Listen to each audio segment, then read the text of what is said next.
Salut à tous, aujourd'hui on va parler de la néophobie alimentaire qui n'est autre que la peur des aliments nouveaux. Néo, nouveau, phobie, peur. Et ça se manifeste chez les enfants dès l'âge de 2 ans, éventuellement jusqu'à 10 ans. Il y a à peu près 75% des enfants qui le manifestent de manière significative. Mais en réalité, je pense qu'on est tous amenés à avoir un petit peu de néophobie alimentaire à un moment dans notre vie et même dans notre vie d'adulte. Pourquoi? Parce que tout simplement c'est normal, c'est inné, c'est en nous, c'est génétique. C'est quelque chose qui nous a protégés pendant nos années d'errance préhistorique en nous permettant d'aller plutôt vers des aliments qu'on avait identifiés comme n'étant pas toxiques. Donc quand on vous présente un nouvel aliment, si vous avez un moment d'étude approfondie pour savoir si cet aliment a l'air d'être comestible et a l'air d'être bon, c'est tout à fait normal. Et vous pouvez le ressentir en tant qu'adulte si vous allez notamment dans des pays où les aliments ont une toute autre cuisson ou un tout autre aspect, où il s'agit d'aliments complètement différents que vous ne connaissez pas encore. Vous pouvez vous retrouver dans la même situation que votre tout petit enfant qui du jour au lendemain se met à analyser son assiette comme si potentiellement il y avait du cyanure dedans. C'est tout à fait normal et le gros souci de ça, c'est l'interprétation de la mère qui parfois se dit que son enfant fait ça contre elle, enfin en tout cas que c'est une marque de non-amour pour elle. Alors tout ça se fait de manière complètement inconsciente et peut-être que ce que vous entendez là percute en vous sans que vous l'étiez jamais formulé comme ça, mais au lieu de se poser simplement la question mon enfant veut manger parce qu'il a faim, mais ça ne lui dit pas trop, ça ne l'inspire pas trop, ou alors mon enfant tout simplement n'a pas faim, ne veut pas manger et en plus ça l'inspire pas, donc voilà, au lieu de se poser cette question là, on se retrouve avec la question de savoir mon enfant ne fait pas l'effort de goûter à ce plat que j'ai préparé avec amour, c'est donc qu'il ne reconnaît pas tout le mal que je me suis donné pour lui en allant chercher tel aliment à tel endroit de telle façon, en le cuisinant, etc. Avec tout ce que j'y ai mis comme force, pourquoi est-ce qu'il ne goûte pas? Eh bien, il ne goûte pas parce qu'il est en analyse.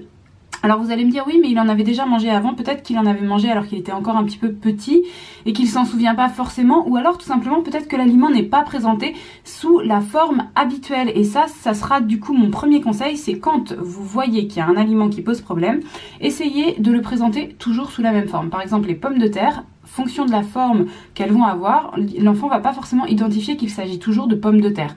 Donc, parce que la néophobie, ça concerne pas que les légumes. Vous avez peut-être tendance dans votre tête à vous dire « Ah bah oui, c'est vrai, moi mon enfant il mange pas les légumes, c'est peut-être la néophobie », mais ça peut concerner n'importe quoi, la viande, même les pâtes. Ça peut vraiment être hyper étendu à partir du moment où ça peut avoir un aspect assez inhabituel. Par exemple, je pense aux pâtes colorées, vous savez, vertes, etc. L'enfant peut tout à fait se poser la question de savoir si c'est une bonne idée ou pas d'aller vers ces pâtes-là. Donc, ne vous dites pas que l'aliment en soi est un problème pour l'enfant et qu'il n'en mangera jamais. Dites-vous juste que c'est quelque chose qu'il identifie comme nouveau. Présentez-le toujours de la même façon afin qu'il se familiarise.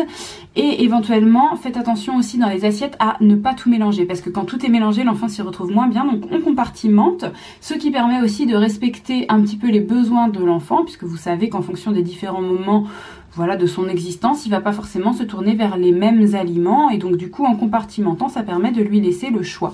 Après il y a certains enfants qui s'en fichent et si votre enfant s'en fiche, et bien faites comme vous avez l'habitude, mais si vous observez qu'il y a une néophobie, ça peut être un conseil à suivre. Et le dernier conseil que j'aurais à vous donner par rapport à cette éventuelle tension qu'il peut y avoir à table, c'est d'essayer de la supprimer en vous mettant vachement plus sereine. Pour ça je vais bientôt vous concocter d'autres vidéos qui vont vous permettre un petit peu de mieux vous détendre en fait sur l'alimentation en comprenant un petit peu mieux votre enfant. Le premier truc que j'aurais à vous dire quand même ici, c'est que c'est normal si votre enfant avale une quantité moindre, mais là du coup on n'est plus dans de la néophobie puisqu'il en avale. L'enfant qui est vraiment néophobe, il va même pas avoir de la facilité à mettre à sa bouche. Si toutefois vous voyez votre enfant de lui-même qui met sur sa langue, c'est déjà un pas en fait. Ça veut dire que déjà il s'autorise à aller voir un petit peu est-ce que ça a un bon goût, est-ce que ça me plaît, et ça c'est déjà pas mal parce que parfois ils se contentent simplement de regarder l'aliment et ils disent qu'ils veulent tout simplement pas y toucher. Ça c'est vraiment la néophobie.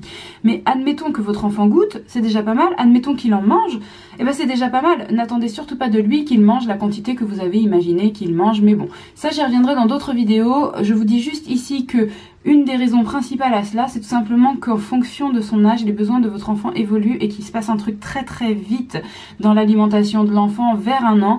C'est que ses besoins en alimentation diminuent, déjà parce que sa croissance commence à se tasser un petit peu. Alors il continue de grandir bien sûr, mais beaucoup moins vite qu'avant proportionnellement.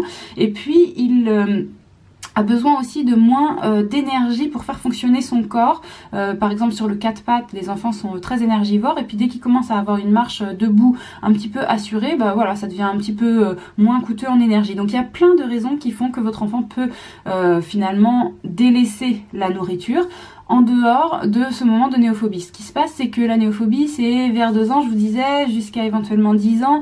Je sais plus si je vous l'ai dit d'ailleurs, mais en tout cas, c'est à peu près sur cette tranche d'âge-là. Et du coup, ça arrive à peu près en même temps que la diminution des besoins. Donc parfois, on mélange un petit peu les deux. Ne mélangez pas les deux. La néophobie, c'est vraiment quand l'enfant voit l'aliment et que non, ça j'en veux pas, alors que la diminution des besoins, c'est quand l'enfant va vous manger une bouchée et va vous dire ça y est, j'ai plus faim. C'est pas du tout la même chose, mais ça j'y reviendrai dans une prochaine vidéo. J'espère que ça vous parle, j'espère que ça vous aide. Si vous vous reconnaissez, enfin en tout cas si vous reconnaissez votre enfant dans ce cas de néophobie et que vous voulez partager quelque chose en commentaire, n'hésitez pas, ça se passe juste en dessous. Et je clôture la vidéo avec mon livre Bible sur l'alimentation de l'enfant qui s'appelle Mon enfant ne mange pas de Carlos Gonzalez, que je recommande à toute personne vivante et adulte. Donc voilà, tout le monde, franchement lisez ce livre, il est vraiment hyper bien pour se sentir à l'aise avec l'alimentation de l'enfant. Donc il vaut largement l'investissement qu'on y met. Et moi, vous me retrouverez très très vite pour parler de nouveau de l'alimentation, puisqu'il y a d'autres petits sujets que je veux aborder. Donc à très bientôt dans une prochaine vidéo.